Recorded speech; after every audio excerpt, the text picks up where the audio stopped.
Is your forsythia looking sad? Brown leaves, no flowers, or weird spots on the branches? Don't panic. These problems are common and fixable. Let's go over why it's happening and how to bring that bright yellow bloom back. Forsythia issues usually come down to four things. 1. Fungal disease causes brown or sunken leaf spots and twig dieback. 2. Lives late like aphids or weevils, chew leaves and stunt growth. 3.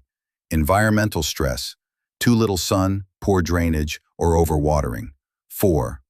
Clarified problems, cutting at the wrong time kills next season's blooms.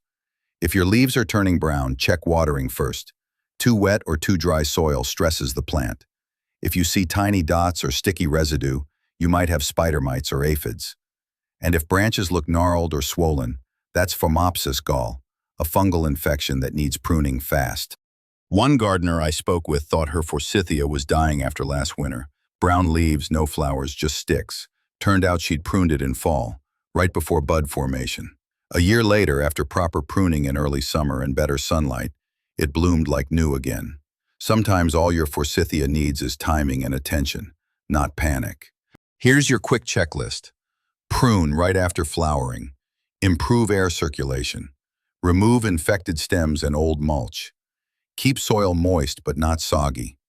Watch for mites and scale insects. A healthy forsythia can light up your yard every spring, even after a rough season. For a full list of forsythia problems and solutions, visit Yardener.com and search forsythia problems.